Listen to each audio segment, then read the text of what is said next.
Well, with Donald Trump sinking even deeper into the perversion of democracy by literally declaring himself a king yesterday, the news media is facing a challenge that it has never faced in the 236-year history of the American presidency: how to keep track of how many crimes the president has committed publicly, how many laws the president, who thinks he's a king and proclaimed himself a king yesterday, has violated publicly. In a normal presidency, the running count at this point is 0. And that usually remains the running count through every day of a normal presidency. Normal presidents do not publicly violate the law. I had a running tally going in my head for the first day or two of the Trump presidency of how many times he'd violated the law, but I, for one, lost track. And so today, with the help of a list compiled by the New York Times, we here at The Last Word, led by intrepid producer Stephanie Kovac, have counted at least 22 actions that appear to be violations of law, including violations of the Constitution, many of which have been at least temporarily blocked by judges. The New York Times list includes Elon Musk's so-called Department of Government Efficiency, accessing sensitive data systems at the Treasury Department, trying to dismantle the U.S. Agency for International Development, including by placing thousands of employees on leave, enabling agency heads to summarily fire some career federal employees without obeying civil service protections, Elon Musk overhauling the executive branch, blanket spending freezes, trying to end birthright citizenship, taking funds from cities that don't cooperate with the federal Trump immigration enforcement. The Washington Post reports today that Donald Trump is not fully obeying the orders of federal judges. Quote, federal judges have blocked President Donald Trump's attempts to freeze trillions in federal grants and loans, halt billions in foreign assistance, and dismantle the U.S. Agency for International Development. But in each case, the administration has said it still has legal authority to do at least some of those things, prompting judges and those challenging Trump's actions to accuse him of failing to comply.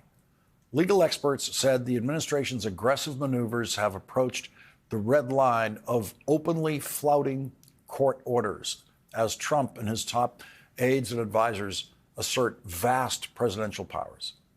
Yesterday, Donald Trump asserted kingly powers, literally kingly powers, in a post on social media announcing his attempt to overrule local law in New York City that has successfully reduced traffic gridlock in New York City.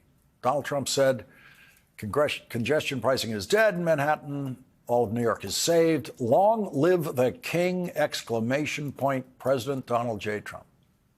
Accompanied by this grotesque representation of a truly mad and imaginary king wearing a gold crown. Tonight, a federal judge ruled that Donald Trump is not fully complying with a court order blocking the freezing of foreign assistance grants and contracts.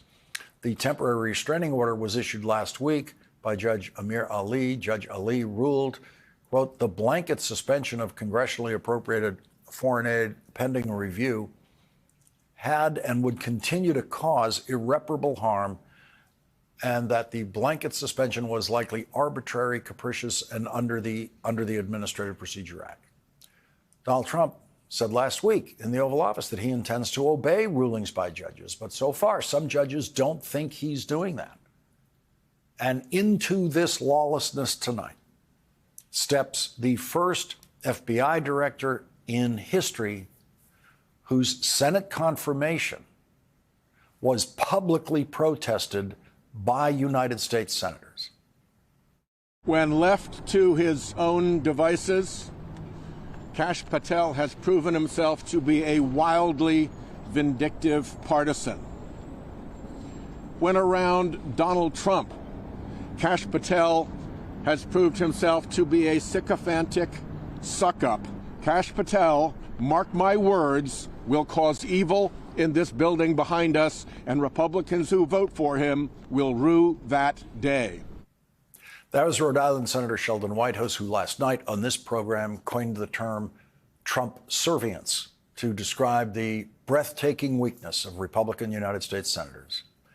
At the protest at the FBI headquarters today, California Senator Adam Schiff said this.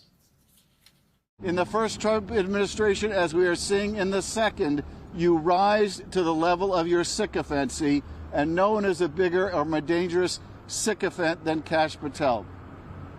This political hack does not deserve to be in this building. He can't do the job.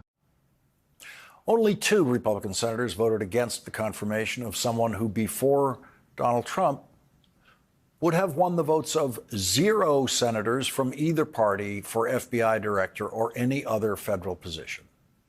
Republican Senator Susan Collins of Maine said Mr. Patel has made numerous politically charged statements in his book and elsewhere discrediting the work of the FBI, the very institution he has been nominated to lead.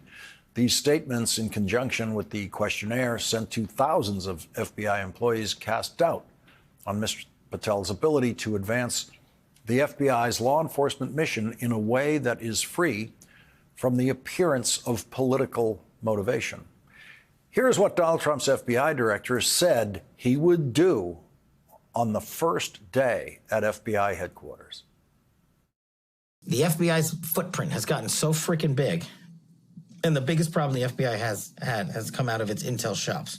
I'd break that component out of it. I'd shut down the FBI Hoover building on day 1 and reopening the next day as a museum of the deep state. Republican Senator Lisa Murkowski of Alaska said, I have been disappointed that when he had the opportunity to push back on administration's decision to force the FBI to provide a list of agents involved in the January 6th investigations and prosecutions, he failed to do so. He is a yes man for President Trump, already undermining the critical bureau he wants to lead, already demonstrating an alarming willingness to do the bidding of a vengeful White House. On most issues, all elected Republicans in Washington bow in flawless Trump-servience to Donald Trump, none of whom objected to Donald Trump calling himself a king yesterday. But once in a while, and just once in a while, a Republican senator sounds like what a Republican senator used to sound like back when Donald Trump was in the business of pretending to fire people on TV. It was Republican Senator Thom Tillis's turn to remember today what it was like to actually say what he thinks. On the Senate floor, Senator Tillis gave full voice to his disagreement with Donald Trump about Vladimir Putin. Whoever believes that there is any space for Vladimir Putin in the future of a stable globe better go to Ukraine, they better go to Europe, they better invest the time to understand that this man is a cancer and the greatest threat to democracy in my lifetime. And it will be a cancer that spreads into the South China Sea, into Taiwan, and metastasizes across the globe. So, ladies and gentlemen, when I tell you that Vladimir Putin is a liar, a murderer, and a man responsible for ordering the systematic torture, kidnapping, and rape of innocent civilians, believe me, because the evidence is mile high.